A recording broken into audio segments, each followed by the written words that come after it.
Joan and Richard had known each other since high school. Their friendship blossomed into a nearly 30-year marriage. Richard, a software developer, and Joan, a hospital lab technician, built a life together based on shared dreams and mutual respect, but over time, subtle changes appeared in their relationship. Joan grew more distant, which worried Richard, but he attributed it to work stress. Lately, Joan had become secretive and preoccupied, but Richard trusted her and didn't push. Unbeknownst to him, Joan was torn between her family and a resurfaced connection from her past as she prepared for a vacation with her sister. Richard hoped the time apart would help them reconnect. On Sunday, October 3, 2010, as Joan and her sister headed for the airport shuttle, Richard wished her well and joked, "Enjoy yourself and don't worry about me. I'll be fine." Joan smiled and her sister Brenda teased, "Just don't let your sister get into trouble." Joan playfully responded, Behave yourself. I'll be back in 2 weeks, and I expect the house to be intact. Be careful and remember, I love you more than anything." Joan said, kissing Richard deeply before leaving. Brenda, impatient in the van, quipped, "Come on, we've got a plane to catch," Joan mouthed, while Richard rolled his eyes and said, "Bye, hun, I love you too." As the van drove away, Richard muttered, "Finally, they're gone." Returning to the house, Richard thought excitedly about his surprise plan. Over the next few days, he and their son Mark would transform the master bedroom into Joan's dream room from a magazine. This was his special 30th anniversary gift. Richard called Mark, urging him to get moving. They had a lot of work to do, painting, replacing the carpet, and assembling new furniture, all while Joan was away on her Caribbean cruise. Richard began packing up the bedroom, moving everything into the spare room. After emptying the dresser, nightstands, and armoire, he faced the challenge of clearing out their 2 large walk-in closets. Over 30 years, these closets had become storage for all kinds of things, thanks to both Richard's and Joan's pack-rat tendencies. They kept everything from old tools to school papers, making the task daunting but essential for the surprise renovation. With a sigh, Richard headed into his closet. Nearly an hour later, he had everything boxed up and moved to the spare bedroom. Next, he tackled Joe's closet, feeling overwhelmed just standing at the entrance. Mark entered saying, "I brought you lunch," and promptly tripped over some boxes. "Gets," Richard exclaimed, "knock or something." "You almost gave me a heart attack." "Sorry, here's your sandwich and soda," Mark replied. They sat on the bed and ate in silence for about 15 minutes. After finishing, Richard said, "I'll pack the small stuff and you move the larger items to the spare room. Then we need to get the furniture to the garage for Goodwill Okie." Mark agreed as usual. With a short response, they began working on Joan's closet. Richard packed clothes, shoes, and small items while Mark carried boxes to the spare room. When Mark found a small case on a top shelf, he asked, "What's this?" Richard recognized it as part of an old luggage set from his late mother-in-law. He attempted to open it, but found the latches locked. "Just put it with the other stuff," he said. It took 2 hours to clear the closet. After a break, they disassembled the furniture and moved it to the garage. By dinner time, they were exhausted. Richard gave Mark $20 for pizza, and they had beer waiting in the fridge. After dinner, Mark left to avoid upsetting his wife Brandy. Richard cleaned up and got back to work, prepping the room for painting. By 9 p.m., he was done with taping, plastering, and sanding. Tired, he grabbed a beer and collapsed in his lounge chair, falling asleep almost immediately. The next morning, Mark arrived at 7 a.m. as promised, and they ate a quick breakfast of cereal. "Today's all about painting," Richard said. "I'll handle the high spots, you do the lower ones. We need to finish everything, no matter how late." Mark agreed, noting that Brandy would be at her mother's all day. They spent the day painting, wrapping up with Richard again asleep with a beer in front of the TV, but this time he showered first. On Tuesday, October 5 at 6 a.m., the carpet installation crew arrived with nothing to do but stay out of their way. Richard had breakfast and marveled at how quickly the professionals worked. By 10 a.m. the carpet was installed, and he had some time before the furniture arrived at noon. Richard began sorting through the spare room, finding the beige cosmetics case again. It seemed heavier than it should, and curiosity got the best of him. He tried to open it with a paperclip but was interrupted by the doorbell. The furniture delivery arrived, and after showing them where everything went, Richard left them to do their job. Once the new furniture was in place, Richard started the long process of moving everything back from the spare room. By midnight, exhausted, he gave up and headed for his lounge chair, beer in hand. On Wednesday, October 6, 10 Richard slept in by 9 a.m. He took the old furniture to Goodwill and stopped at Denny's for breakfast. By noon he was back home, finishing the cleanup. After placing everything back in the bedroom, he hung a banner over the bed that read "Surprise" before calling it a day. Richard noticed a foot-long gouge in the paint. "Damn," he muttered, and spent a few minutes touching it up. Afterward, he decided to clean up, shower, and have dinner. While washing his paintbrush in the bathroom, it fell and landed on the small cosmetics case. Frustrated, he grabbed a rag and some turpentine, cleaning the case until it looked as good as new. Curious about the case's contents, Richard retrieved a jar of old keys from the garage and found one that fit the Samsonite luggage locks. Sitting at the kitchen table, Richard unlocked the case. Inside, he found a large, unopened manila envelope addressed to Joan from an A. Stevens in Seattle, dated September 15, 1991. He set it aside and pulled out a blue bikini, smiling at the thought of Joan wearing it. But what he discovered next made his heart skip a beat. Beneath the bikini was a photo of Joan kissing another man at a dinner table. Shocked, Richard's hands trembled as he examined the photo. His mind couldn't process why his wife was kissing someone else. Feeling nauseous, he rushed to the bathroom. After calming down, he returned to the kitchen and stared at the contents on the table: the cosmetics case, the manila envelope, the bikini and the photo, his world crumbling before him. Richard sat down and pulled out a stack of photos from the case. Each one featured the same man, some formal, some explicit, including a few old Polaroids. He found a woman's white silk scarf wrapped around letters tied with a red ribbon. The letters addressed to Joan at work were postmarked between 1989 and 1991. Richard took the earliest letter and began to read. June 22, 1989. My dearest Joan, it's been only a month, but I miss you terribly. I miss your voice, your touch, your lips, and most of all your presence beside me in bed. I'll only call and write you at work as you asked to avoid any trouble. San Diego is everything I hoped for, but it's incomplete without you. I can't wait to be with you again with all my love. Tim. Stunned, Richard shouted, "Holy crap, she had a lover." He threw the letter down. Overwhelmed by questions, he realized the only way to understand was to go through everything in the case. He moved the contents to the living room and sat down. Muttering about Jones's pack-rat habits, he started unpacking the case. Inside was a blue felt jewelry box containing a gold heart-shaped locket he recognized from a photo of Joan at a fancy dinner. He found napkins with "I love you" written on one and a phone number on the other, an invitation to a 1990 awards ceremony for Dr. Timothy Dahl and guest, and a dried red rose. Other items included matchbooks, hotel receipts, a California map, and personal mementos like a black velvet sleep mask and a tube of key jelly. Confused and hurt, Richard opened the large manila envelope. Inside were more letters and photos, including Polaroids of Joan, some explicit, others of her with Tim. His stomach churned, but he forced himself to continue. Richard found letters Joan had written to Tim expressing her deep love and pain at his move to California. She begged him to return, saying she couldn't let him go. Overwhelmed, Richard cried out, unsure what to do. Torn between his love for Joan and the revelation of her affair, he collapsed in tears, curling up on the floor until he fell asleep. On Thursday, October 7, 2010, Joan was frustrated with her phone's lack of signal. "Why can't I get a connection?" she muttered. Brenda, ever sarcastic, replied, "We're on a ship, dummy. Why do you want to call home anyway? Rich is probably doing something boring. Enjoy yourself." Annoyed, Joan shot back, "You're a pain. Sometimes I'm going to see if I can get a message to Rich," and walked off, calling Brenda a witch under her breath.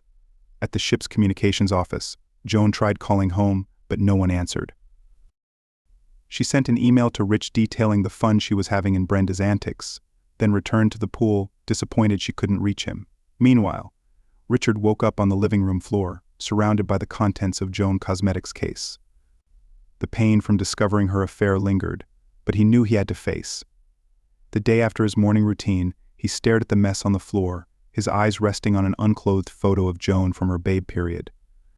Richard reflected on their history. They had known each other since high school, where Joan, though average in appearance, saw something special in Richard. They dated through college and married shortly after graduating. Richard worked in computer science, and Joan became a lab technologist. They gradually built their careers, bought a house, and had a son. Mark. After a few years, Joan entered what Richard called her babe period. She lost weight, tanned, and got a new wardrobe, attracting attention wherever they went. Despite the admiration from others, Joan remained loyal to Richard. However, Joan's babe period ended when she became emotionally drained from work, leading to a period of depression. Richard took care of Mark and the household until Joan recovered. One day, she tearfully apologized for forgetting Richard's birthday. Overwhelmed by her struggles, Richard reassured her, joking that she could make it up to him over the weekend. Soon after, Joan gained weight again, returning to her pre-babe period size. The attention she once received faded, but she and Richard were happy. Richard didn't care about the weight, he loved her and found her voluptuous sigh. Now, Richard stood over the contents of Joan Cosmetics' case, staring at her unclothed photo. No matter how much this hurts, I need to find out what this all means. And if we still have a future, he said aloud. He picked up the next letter, August 19th, th 1989. Darling Joan, our time together last week was incredible. I can still smell your perfume and hear your moans. The plane ride home was agonizing because I was getting further from you. Our love won't fade even with distance. The third time we made love was the most tender experience of my life. I love you so much. With all my heart, Tim, Richard thought. This is exactly how Jonah and I used to be. But now she's doing this with someone else. Angry and hurt, he grabbed the next letter. August 21st, St. 1989. My love. It took me days to recover from our time together, but I'd do it all again. I'm sorry we only had one day, but it was unforgettable. I love you deeply. I'm so torn between you and my perfect life at home. I need both of you in my life. I can't imagine living without either of you. I'm confused, but know you'll always be in my heart. In bed. Joan stunned. Richard muttered, she loves both of us. Is she crazy or am I missing something? What if Mark isn't even my son? Determined to uncover the truth, Richard continued reading the letters throughout the day. Occasionally he took breaks to pace, get fresh air, or cry as he examined more of the contents. Richard found further evidence of Joan's affair: receipts, matchbooks, and other mementos from their secret meeting's life, as he knew it had completely unraveled. As Richard was about to put everything back into the cosmetics case, he noticed another letter he hadn't seen before. It was from Anna Stevens, Tim's sister. Dated August 14, 1991. Joan, my name is Anna Stevens, Tim's sister. I found your letter to him and was shocked. I never imagined Tim having an affair, but it's clear from your words that you loved each other deeply. Tim died last week in a car accident. We had his funeral yesterday, and I've enclosed a service card for you. I'm helping his wife Ellen sort through his belongings and will try to keep her from finding out about you. If I find more of your things, I'll send them to you. Please don't contact me or Tim's family. I'm sorry for your loss. Anna Stevens. The letter was tear-stained and crumpled. This explains why Joan was so depressed. That month, Richard thought her lover had just died. No wonder she was in bed for weeks and even missed my birthday. Richard wrestled with how Joan could claim to love both him and her lover. How do you give 100% to two people? She had to lie to me constantly about where she was, those lab conventions, and even her love for me. He realized Joan's affair with the married doctor had lasted over 3 years, likely starting around the time the doctor came to the hospital. They met secretly at hotels, sometimes in Joan's office, and continued their affair even after he moved to San Diego. They saw each other during his visits home or on out-of-town trips. Joan passed off as work conferences, lost in thought. Richard noticed it was already 10 p.m. He had spent the entire day reading and reflecting, needing air. He stepped outside into the night, leaving the door unlocked, confused and hurt.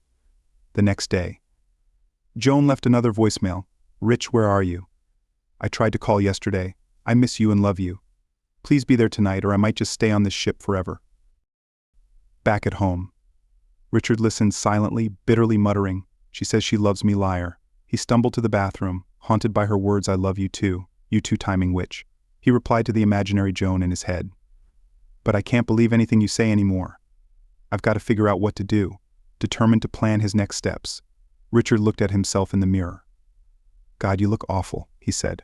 You haven't showered or eaten in days. That's the first thing to fix. After a hot shower, shave, and a quick breakfast of cereal, Richard sat at the kitchen table to think about his future. An hour later, he had a rough plan and started making a list of tasks. His top priority was to determine if Mark was his biological son He ordered a home DNA testing kit for overnight delivery with a week until Joan returned. He decided to keep busy with chores to avoid sinking into depression. Meanwhile, Joan grew increasingly worried about not hearing from Richard. She left messages for both him and Mark, asking her son to check on his father. "I hope nothing's wrong," she thought, her concern growing. The next day, Mark grumbled as he headed to his dad's house. Annoyed at having to check on him after pounding on the door, Richard finally called out from the backyard where he was trimming a tree. Frustrated, Mark got his father a bottle of water and then retrieved the mail, which included the DNA test kit. Richard, pretending it was a flu test, convinced Mark to participate. Afterward, Mark urged his father to call Joan and left. Richard completed the DNA test and sealed it in the return envelope. Ready to mail on Monday, he spent the rest of the day doing household chores to keep his mind off Joan. That night, he finally ate a decent meal, pizza and beer. On Sunday morning, Richard left a voicemail for Joan saying he was fine and would call her on Monday. He spent the day at the park watching ducks and families, trying to distract himself. On Monday, October 11th, Richard followed his usual routine but made significant changes. He mailed the DNA test and then went to his workplace's HR office to apply for immediate retirement, something he hadn't planned to do until Joan could retire too. Those plans were now gone. He informed his boss of his decision and took 2 weeks of leave. Before leaving, Richard called his friend, an attorney, Luke Paul, asking for a meeting at 1 p.m. Luke agreed, and Richard prepared to seek advice on his next steps. An hour later, after a few quick goodbyes, Richard's 30-year career with the county government was over, fitting into just 2 boxes. He then visited the bank, splitting his funds into a new checking account in his name. He also retrieved his passport and important papers from the safety deposit box. The bank helped him get a new credit card and remove his name from Joan's. He paid off the balance at the insurance agency. He changed the beneficiary of his life insurance from Joan and Mark to just Mark and updated the car insurance to separate their policies. Next, Richard met with his attorney, Luke Paul. Luke joked about how they should get together more often, then noticed Richard seemed troubled. Richard asked about the statute of limitations on divorce and explained Joan's affair. Luke was shocked, unable to believe it, but Richard insisted on divorce papers. Luke advised him to talk to Joan and consider counseling, but, as his lawyer, he agreed to draft the papers, suggesting a 50/50 split. Richard also asked Luke to remove Joan from his will, making Mark the sole beneficiary.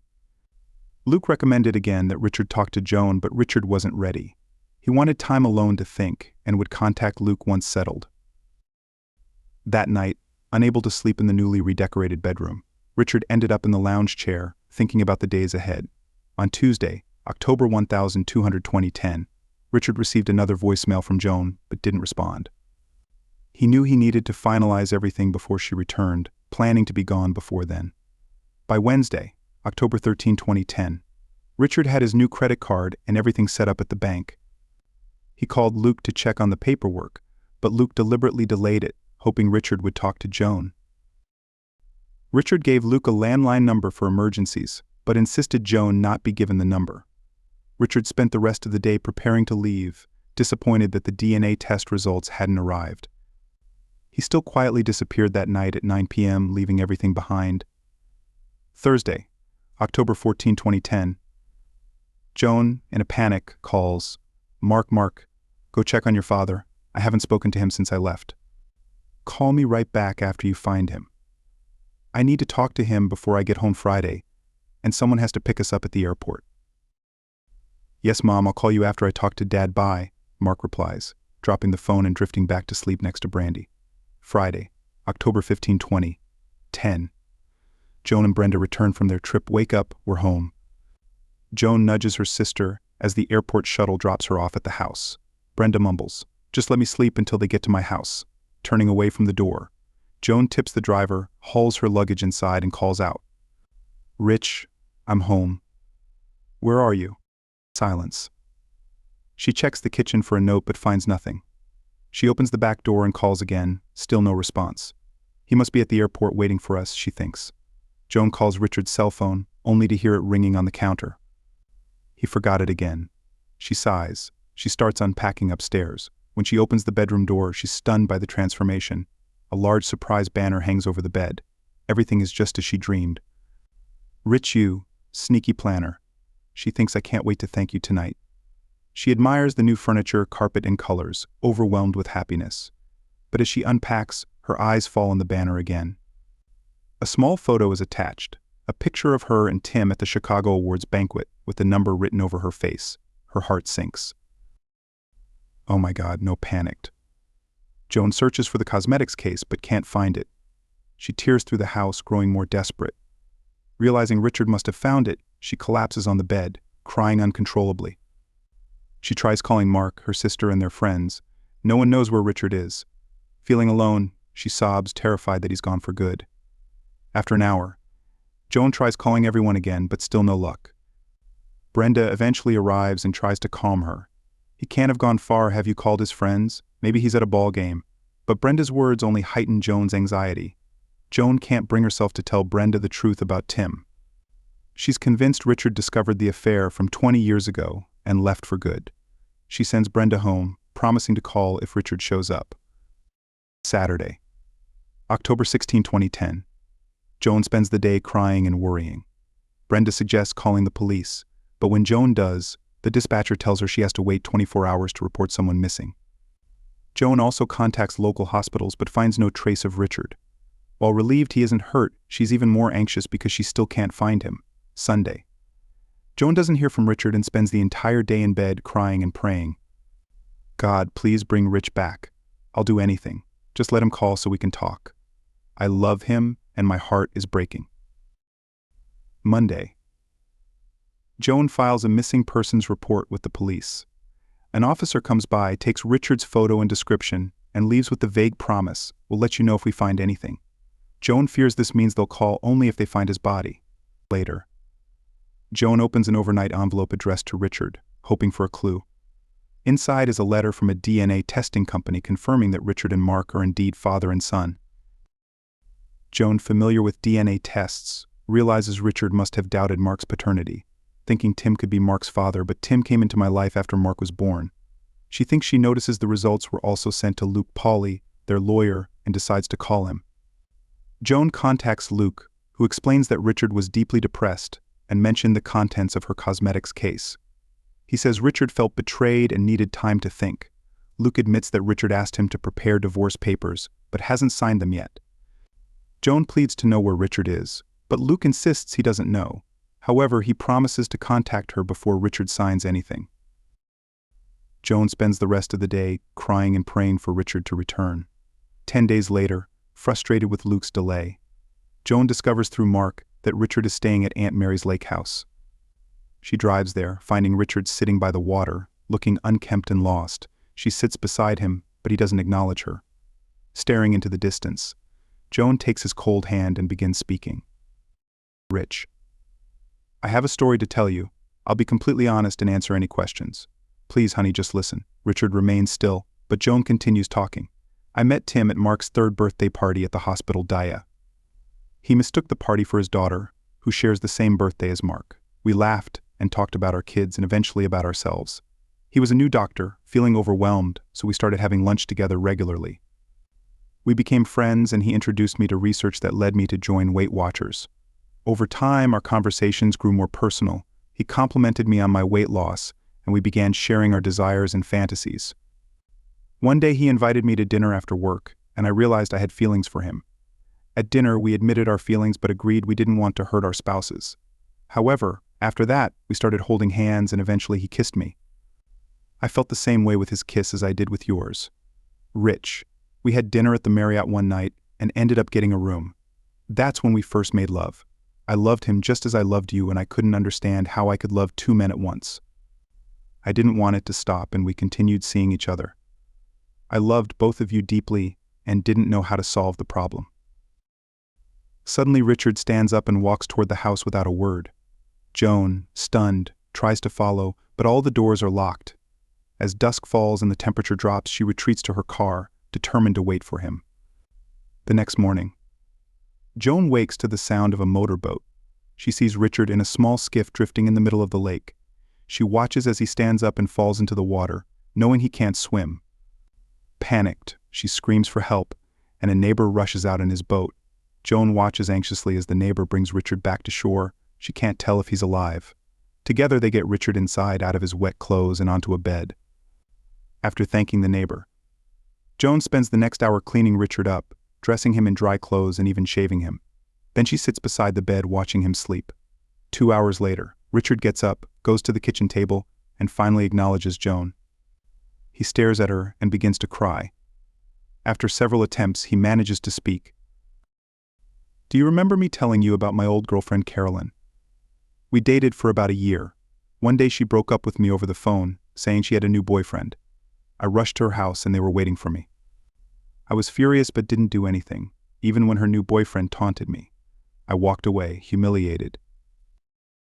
Later I ran into her new boyfriend again. I planned to strike him up with a pool stick I kept in my car, but a guy from the neighborhood Larry stopped me. He told me no girl was worth what I was about to do. I believed him until I met you. You are worth everything, even dying for today on the lake." I thought of that story again. I realized that eliminating myself over what you did was wrong. I wanted to live to talk to you. I need to know why. Richard then puts his head down on the table. Joan embraces him and they quietly cry together. After a long silence, Richard looks at Joan and simply says, "Let's go home." 2 months later, life remains tense between them. They live in the same house but sleep in separate rooms. Richard is distant and Joan is always on edge. They haven't really talked, and their son Mark only visits briefly every weekend. Richard spends time at Aunt Mary's house while Joan worries he might damage himself again. Today is Mark's birthday and the family gathers for cake and present. When it's Richard's turn, he retrieves the cosmetics case and the DNA test report from the garage, placing them on the table. Joan is horrified, unsure of his intentions. Richard calmly says, "Mark, your mother has a story to tell you. It won't be easy, but you need to listen." Then he leaves the house. Joan, overwhelmed, runs from the room in tears. Mark and his wife Brandy try to comfort her, but all they hear is her crying behind the bedroom door. After about an hour, Joan comes back down and begins telling Mark about her past with Tim. Around midnight, Richard returns home and tells Mark, "Go home, I'll take it from here." After they leave, Richard Hahn, Joan, a card that reads, "Dr. Jean Brooks, marriage counselor. We have an appointment next Tuesday at 6. Without another word, he heads upstairs to bed. Next Tuesday. Dr. Brooks prepares for her session with the Alexanders. This case will be challenging. She thinks it looks like typical infidelity, but there are deeper layers. I hope I can help them." When Richard and Joan arrive, Dr. Brooks warmly welcomes them. "Please have a seat on the couch," she says. "Joan, I specialize in marital issues, particularly infidelity.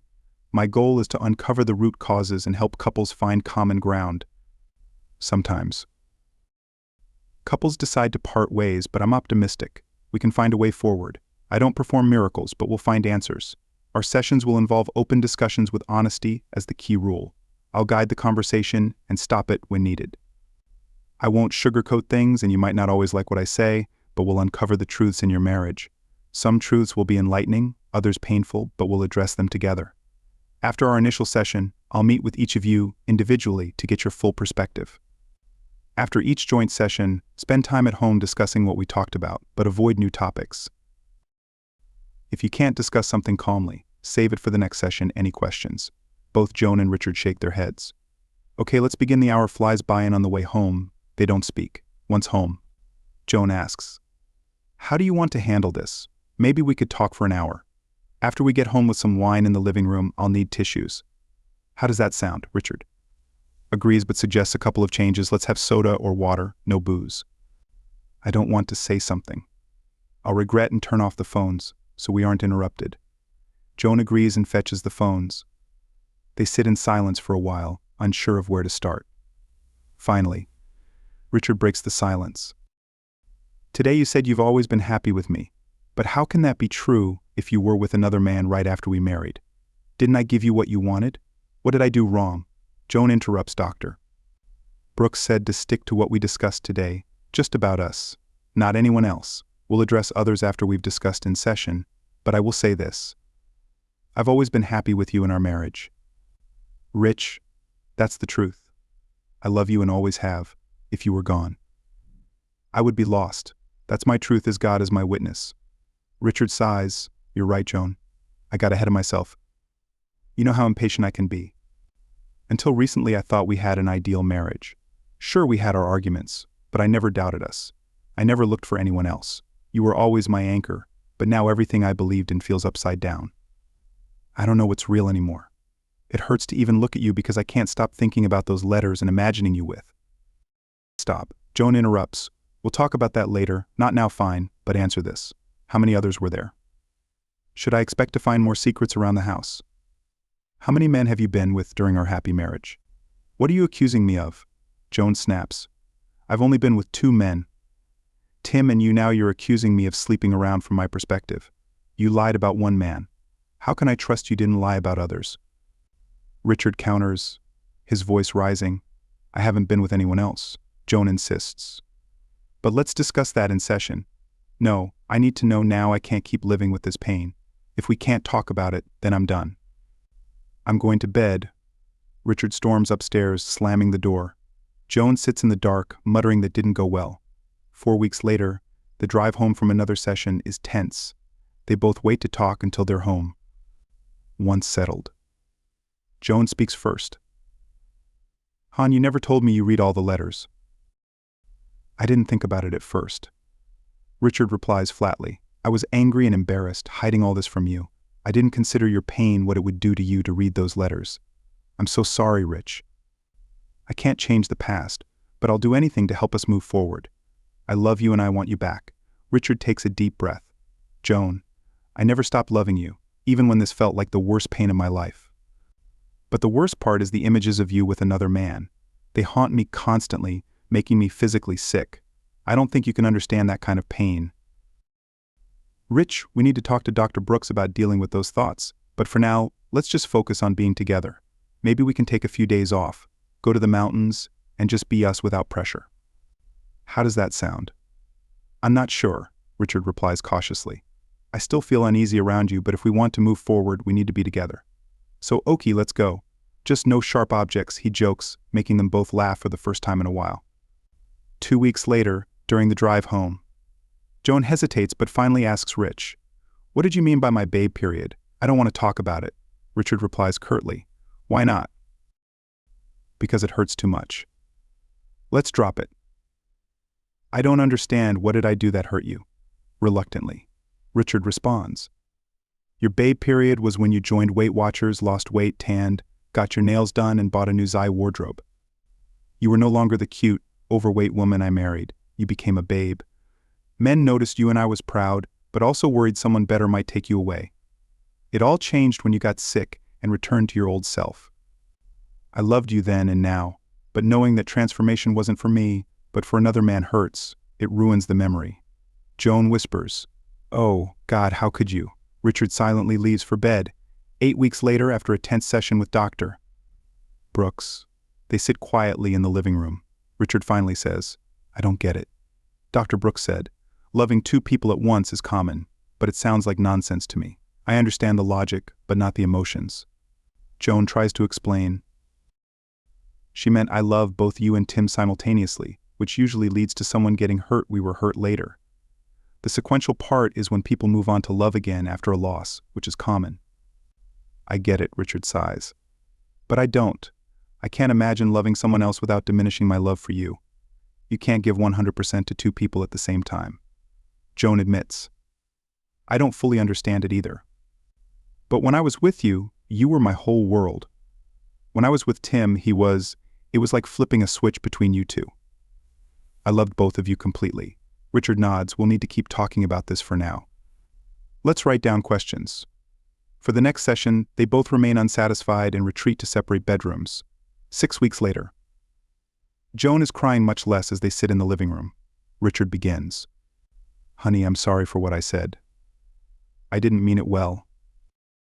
Maybe I did in some way, but I wasn't trying to hurt you or be spiteful. I just said I was glad he died because I didn't have to share you with him. It wasn't until Dr. Brooks explained that his end of life was as hard on you as mine would be that I started to see it from your perspective. I get it a little now. The man you loved died and you had no one to grieve with. You were alone in your grief. You had me, but you couldn't tell me without losing me. I understand why you were depressed. I would have been too if you had died. I'm sorry I said it the way I did. I didn't mean it. "Oh, Rich, you can be so damn stubborn sometimes." Joan responds, her voice quivering with emotion. "You've been trying to understand how I could feel the same way about two men at once, but you don't see how losing one of them would devastate me. Well, do you get it now? I loved him. He died. I died too. I grieved just like I would have if you had died. It's the same now as it was 20 years ago. If you had died on that lake, I would have died too. Do you understand now?" Richard looks a bit embarrassed but replies, "I guess on some level I do. I didn't mean it that way. I can be selfish too. We just touched on this today. But when you found out about Tim, I felt like I had to go through all the sorrow of his end of life, all over again. I guess I still have feelings for him. I haven't thought of him in years, but I can still see his face. He'll always be in my memories now that you know. I have to relive all that pain again, and it's eliminating me. Can we let Dr. Brooks guide us through this next week? I can see it's going to be hard for both of us." "Okay," Joan agrees softly, "but get me a glass of wine before you go to bed. I need some time alone." Richard gets the wine, turns off the living room lights, and heads upstairs. At the top of the stairs, he hears sobbing from downstairs. He quietly closes his bedroom door. 8 weeks later, Joan finally lets her anger show. "I can't talk to you tonight. You make me so mad I could strangle you. You wanted a divorce without even talking to me. Are you crazy? We've talked about everything since we were married. And at this crucial point, you want to handle this alone. What are you thinking?" "I'm going to bed." Now it's Richard's turn to sit in the dark living room with a beer. He doesn't care much for wine. The next morning, some say the smell of brewing coffee can wake the dead. That's Richard's first thought. As he wakes up, he opens one eye slightly and sees the living room ceiling. The smell of coffee is still there. He opens his other eye and turns his head toward the kitchen. He sees a tall woman in a bathrobe holding a steaming cup of coffee. "Breakfast is almost ready. Go clean up. Go." Joan says firmly. Joan is the woman in the bathrobe that Richard sees after all these years. She still looks like a goddess in the morning, voluptuous and earthy. His heart beats a little faster, and it's not because of the coffee. Richard sits up and accidentally knocks over the empty beer bottle. He heads to the bathroom, relieves himself, and washes up in the mirror. He sees bloodshot eyes and the imprint of the couch cushion on his face. Neither looks good, but he goes back downstairs for breakfast anyway. After a delicious meal, when he didn't have to cook, he leans back and really looks at Joan for the first time that day. She, too, has bloodshot eyes. "I'm sorry," Joan says quietly. "I'm still struggling with seeing things from your perspective. We need to write that down for Dr. Brooks. Next time." Richard smiles, something he hasn't done much lately. "That's okay. I struggle with it too. Sometimes when I say something, I don't think about how it'll sound to you or how it'll make you feel. I'm sorry too." He pauses. "How about we have our conversation this morning?" "Wait a minute." Joan interrupts. "What are you doing off work today?" "I took the day off because it's more important to be here and talk this out with you than to push papers at the lab they can manage without me today." An hour later, they're sitting in the backyard with another cup of coffee talking. "Why did you ask Luke to draft divorce papers?" Joan asks. "I was so hurt and confused I wasn't thinking straight. All I knew was that you cheated, and I didn't want anything to do with you anymore. I've always believed once a cheater, always a cheater. I didn't want to go through that again. Like I said, I wasn't thinking straight, but..." "Why didn't you want to talk to me? Maybe we could have worked it out."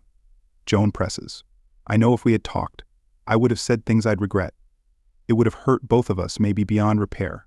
I also knew that if we talked, I wouldn't understand anything. You said there was too much going on in my mind. Besides, I was hurt and thought if you suffered too, I'd feel better. But by the way, I don't feel better." Joan, sigh, "That actually makes sense. I probably thought all those nasty things about myself too. We need to let Dr. Brooks guide us through this. We can't leave anything unsaid or unresolved. We have to be careful and take our time." "Joan, can I ask you something off topic?" "Sure, anything." "Did you ever think about leaving me while you were with him?" "Never. I loved you. I never thought about leaving you. You've always been my world. I wasn't going to give you up. I loved both of you. We haven't resolved that issue yet, but I could never have given up either of you. I would have died. It's still an open wound for me. I don't know if I'll ever resolve it. I may have to live with it as one of life's unanswered questions. But I'm glad you didn't want to leave me." Richard smiles faintly. "Been there, done that, as they say." I understand now. Let's shut up and get some sun. You're too pale. It was a beautiful sunny day and the Alexanders were outside enjoying the sun. A few weeks later, after a therapy session, Richard says, "Wow, that was eye-opening. Do we want to talk about it now or sleep on it?" "I'm still wired from the session." I say we talk now, but you look exhausted. "I'm okay." Joan replies, "It's just hard remembering everything, and being completely open about this has always been difficult for me. Even saying head out loud is tough. I'm mentally exhausted, but we can still talk if you want tonight though. I'll need something stronger than soda." "Okay, you relax and I'll get us something to drink."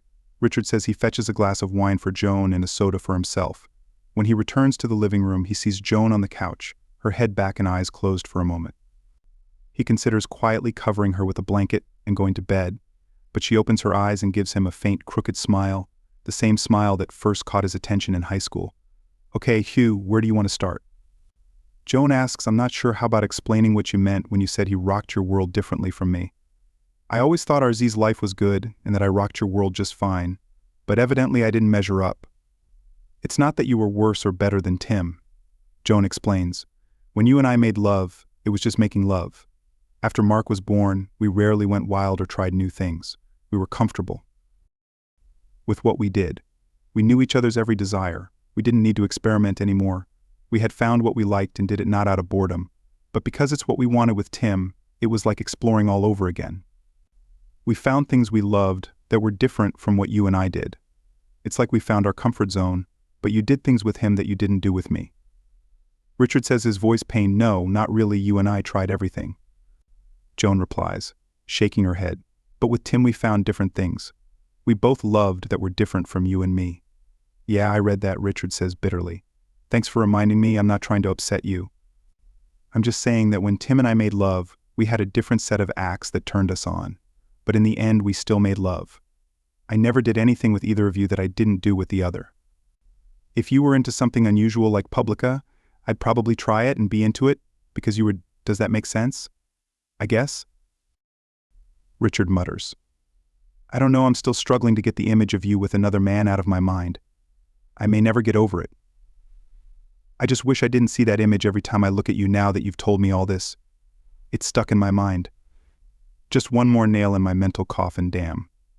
I didn't mean to hurt you more than I already have. I'm just trying to be as open and honest as possible to help us heal. It hurts me to say these things out loud just as much as it hurts you to hear them. We've got a long way to go." Richard sighs, "I know.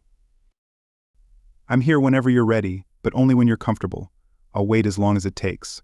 I love you and I always will." 6 weeks later, Dr. Brooks checks her appointment book and smiles. The Alexanders are next today. Will be quite a surprise for them. I hope they are as prepared as I think they are. When Richard and Joan walk into the waiting room holding hands and talking, Dr. Brooks takes it as a good sign. Once they're seated in their usual spots on the couch, she begins. "How are you both today? I don't think I have any unresolved issues from last time, so I'll just ask if you have anything. You want to discuss Richard. You've had to move past those images of Joan with someone else. I imagine they still pop up and are hard to get past. You both need to be patient and talk through things when they feel wrong. You've made a lot of progress." "Yeah." "I hope so." Richard replies, "This past weekend was awkward." Joan adds, "We know what to expect, but we're still carrying baggage, trying not to trip over it." She looks directly at Richard. "We will get better, hun. I promise I love you and will do whatever it takes to make you feel comfortable with me with us. Nothing is more important to me than having you back with me every night. I've missed you more than you know. I need you and I love you." Richard nods, "Just be patient. We've got some demons to conquer." After a long pause, Dr. Brooks gives them the news. "This will be our last session. You've come a long way since our first meeting, and I think it's time for you to go on your own. I'll always be here if you need me, but now the best therapy is for you two to figure out what's normal for you. You've learned a lot about yourselves and each other, some good and some not so good." Richard then turns to Joan, his voice steady. "Joan, I've loved you with all my heart, but unlike you, I only had you in my heart. I never divided my attention or loyalty. You've said you loved both of us, but that's where I fail to understand. How can you give your all to both of us? I'm your lawfully married husband. You promised to be loyal and forsake all others. But breaking that promise shows me you haven't given me your all. If I stay with you, I'll always be the man who wasn't fully loved by his wife. I accidentally found out about your relationship with Tim. You never told me how you felt if you had. I would have divorced you and the pain would have been less than what it is now. I'm not sure what shortcomings I had as a husband that led to this affair, but it's been a year of agony. I was put on this journey by the person I loved and trusted the most. I don't trust you anymore. I don't know how many more secrets I might uncover. If I dig deeper, I know I'm not the only man in your heart, and that hurts. I can't live with that feeling for the rest of my life, looking at you and knowing how you lied to me for so many years, making me live a dream that was rotten with deceit and betrayal. It's unbearable, so I'm left with no choice but to be on my own. I'll file for divorce tomorrow. We'll split everything. 5,050 and move on. I won't hold any ill feelings toward you because when I leave this room today, I won't carry any feelings for you at all. You may contest the divorce, but I don't plan to stay with you since you didn't consider our marriage before starting your affair. I won't either divorced or not. That status won't hold me back. I'm mentally, emotionally, and spiritually divorced from you. Thank you, Doctor. For the sessions now I don't care what Joan has to say. You've been paid and my therapy is over. He gets up, looks at Joan, who is crying but says nothing. He walks out feeling the fresh air on his face. It feels great. For the first time in ages he feels relaxed. He feels free. Joan has served divorce papers the following week. Richard has already taken his half of the money, leaving only the house to divide. He moves into a new condo near his office. Joan tries to contact him, but he never answers her calls or messages. Their son tries to intervene, but Richard asks him, "What if after years of bliss, you woke up in a nightmare? Would you still live in that nightmare?" His son stops asking after that. 2 years later, Richard is finally free of his marriage. Joan tried every tactic, but he paid no attention. She begged, threatened and cried, but it didn't matter to him. At his age, finding a new partner seemed unlikely, but Richard found comfort in living with his 3 German shepherds. He knew for sure that they only loved him.